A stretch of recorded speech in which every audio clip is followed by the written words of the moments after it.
Pessoal, pessoal.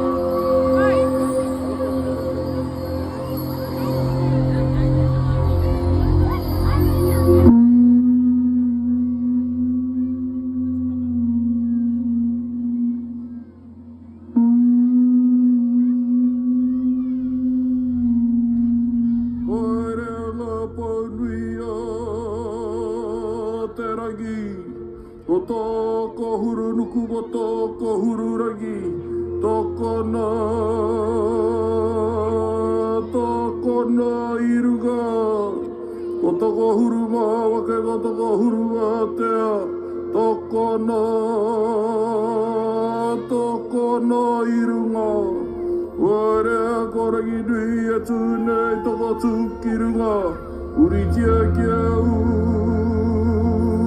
Puritia kia mā Ano haramai te tā ki a tahua ki rangi haumi e Hui e I tai ki e Matariki. Matariki. Matariki. Matariki. Matariki.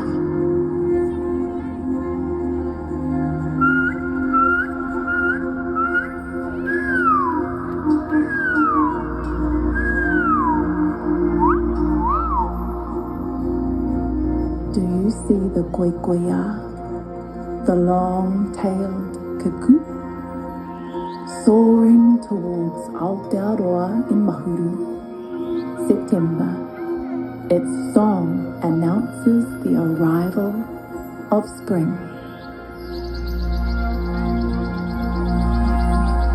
Kui, kui, kui Fiti, fiti, ora Hui e tai ki e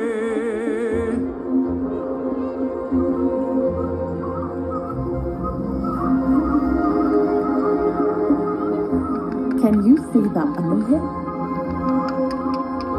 The native caterpillar?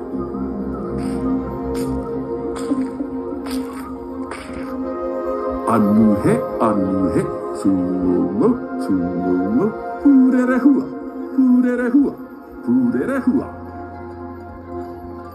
Active during the 9th Māori moon cycle, the anuhe appears between January and February, reminding us to tend to our summer gardens.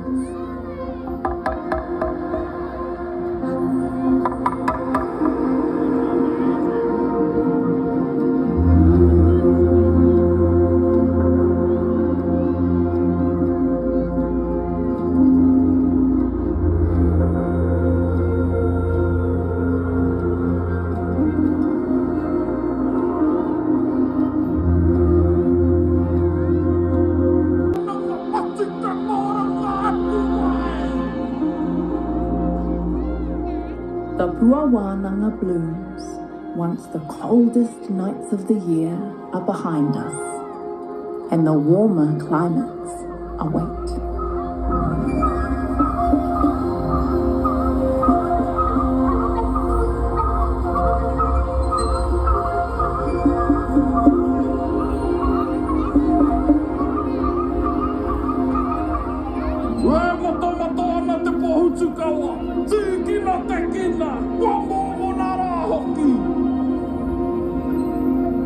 The Pōhutukawa, brightening during the summer months, the fullness of this flower tells us that Tamanui Te Rā, the sun, is with his summer love, Hineromatsu.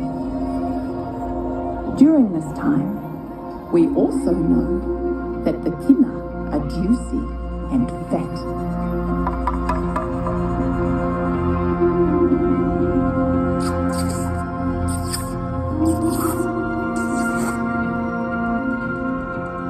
When we see the blue muki, atutahi or canopus glistens in the night sky, heralding in the new year for the people of the East Coast. Tauti, tauti, tautangaro a te ware atoa ha. Yeah! Uti ai rara I te moana.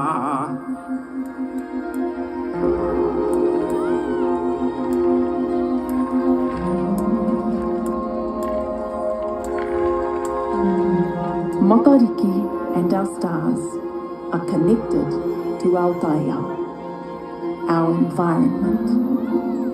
They work together, guiding us through the year. Matariki.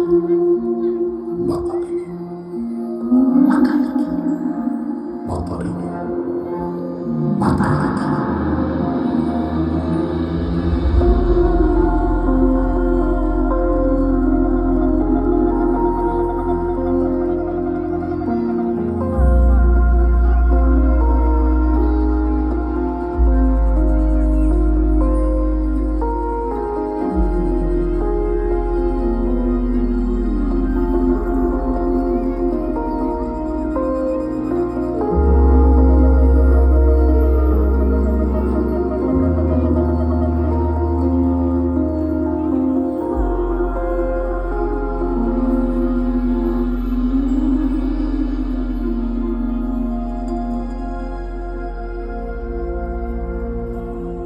Te Waka Orangi is the name of the ancient canoe you see, sailing the vast skies.